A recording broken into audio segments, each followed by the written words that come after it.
in particular the decision to start Zapala, because you had been switching with Kohler with Carr and him, but it switched up, and he had that big stretch at the beginning. It kind of energized you guys. Yeah, we hate to change certain things, but Jax gets so emotionally jacked on things. I mean, he's bouncing off the walls, and I think he sometimes wears himself down a little bit. And sometimes matchups create problems, and that's the advantage of having versatility. I mean, when we put him back in, we went right to him. He scored a big bucket too. So, we don't have a polished team where we have a great defender, great rebounder, great scorer inside. We have little pieces of each one, and so we move some people around, and people wonder why I'm doing it. Well, I think it's easy to see why. And but Cohen Carr, Frankie played well too, but I mean, Cohen is coming into his own too. I mean, you all saw him in practice last year. You all saw him this summer. He couldn't make a free throw. He couldn't make a shot, and it's just amazing how much he's improved that in about 5 months. And next time, he's gonna, I think, get better this next couple of weeks, and then spring, summer, and fall will be big to him, because if he continues to improve that, he's going to be a star, not just a great player. Tom, going back to your last Wisconsin game, when you were on the dais, you talked about how proud you were of the guys. Even a hot mic picked up you saying they did a great job. What is that you admire so much about this particular team?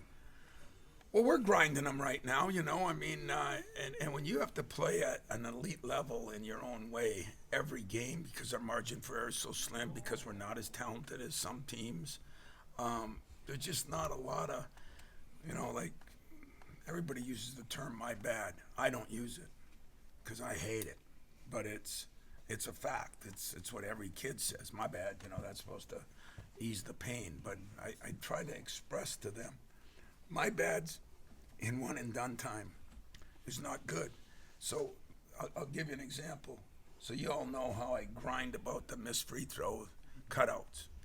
I think we're the only program in the country. A couple of reporters said, when you come to our practice day of a game, we're working on free throw cutouts. It's the last thing we do. I watched UConn today. I got a list of games where people missed free throws, and the team that needed to get the rebound didn't get it. And but it's hard to hear things day after day after day, 120 practices. The good news is, they ain't gonna wear me down, and I don't plan on wearing them down.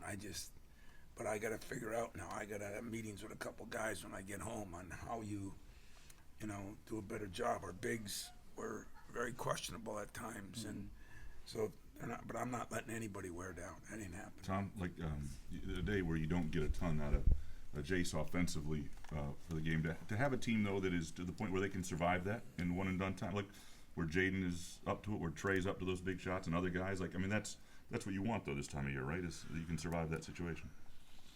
No, I want Jace to make all the shots he had, but I think I get your point, and I'd say yes, that is what I want. I thought Jeremy did some really good things too. I mean, he had to guard that kid a lot by himself, and he pushed that ball. He got people into some positions, but listen, Jace missed shots that he's made in his sleep. I mean, I was just saying at our shoot-around today, I went to Doug Wojcik, I told Jace one time, miss a couple, please. I don't want you to use them all up here. He made every shot. And you know what? He had good looks. I mean, I thought great looks. I'll have to see the film. But I thought that there were 8 threes that we took the first half that were really good looks. We just missed them. And, what he learned from me didn't bother me a bit. It didn't. I have faith in him. Didn't bother me a bit. The problem is it bothers him. And I think he realized that he could do other things. He came up with a couple big rebounds. He came up with some of the smartest plays at the end on getting those shots off. I mean, the kickouts too. The kickout was monstrous. I mean, star players can help you win in a lot of ways, and he is a star player. And I'm saying that because I got faith in him and I believe in him. For Frankie to have a game like this late in his career, reason why he came to Michigan State, What was your message to him, and how much gratification, if that's even the word I'm looking for, do you get out of seeing that from a guy like him?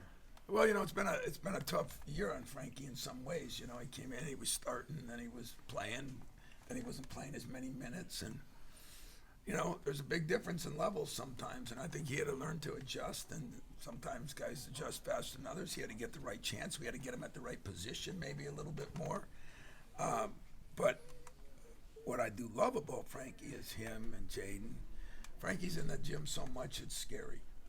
Frankie loves the game, like Jeremy tonight. He got into it again a little bit, and he just kept saying to me in the huddle, "I want to win." Then one time he said, "I want to win worse than you."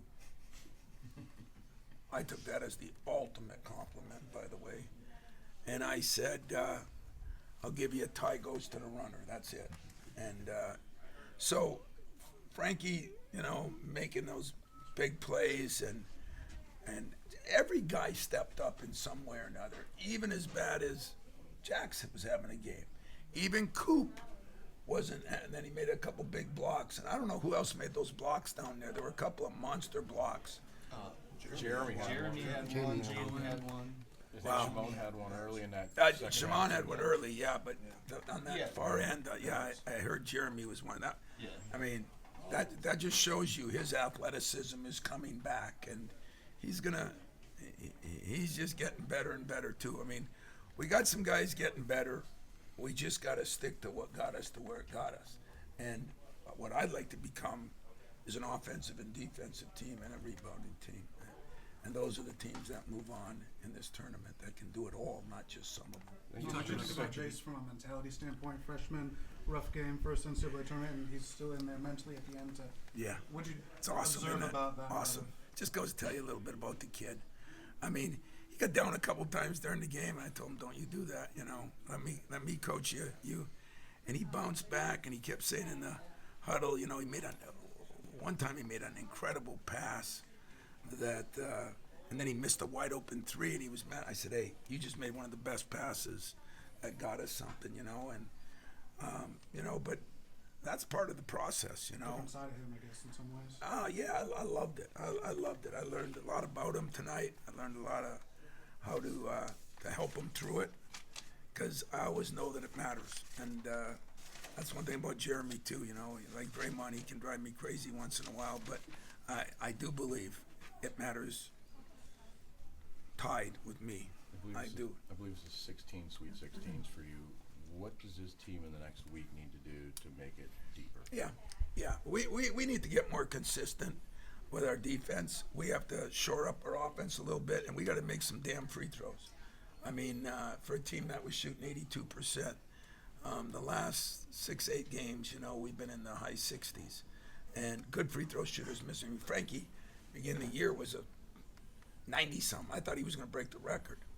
So, when you get in these tournament things and you don't get to practice a lot, you don't get to gyms where you can shoot free throws. In other words, you practice on this floor, there's only 2 baskets.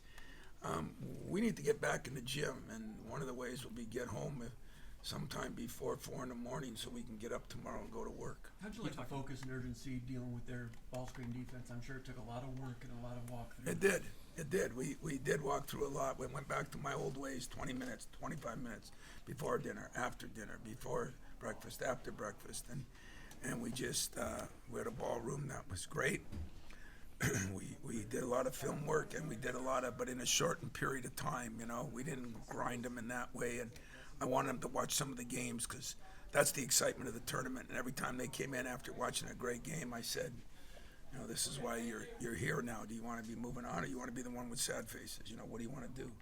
So, it was a lot of ball screens. That kid is tough.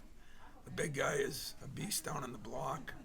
But the guy that hurt us were the 2 wings that made some shots, and so give them credit too. They With stepped Kohler up. struggling, 2 more guys. With Kohler struggling and Cooper in foul trouble, you needed Zapala to come up there and play some ball screen defense, which has been shaky for him, right? It has, and he did a pretty good job. And then we needed, Cohen and Frankie to do their job too. And we pinched a lot. We got in gaps.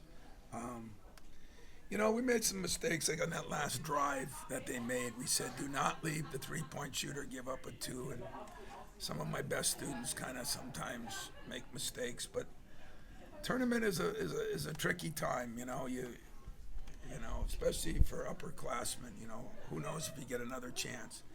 But I will say this, and I'll answer another question or two. I am proud of my team because it's been a little bit of a grind. That was a tough team we played, you know, and we've fought back here a lot lately, including the Wisconsin game, and we've showed our true colors, I think.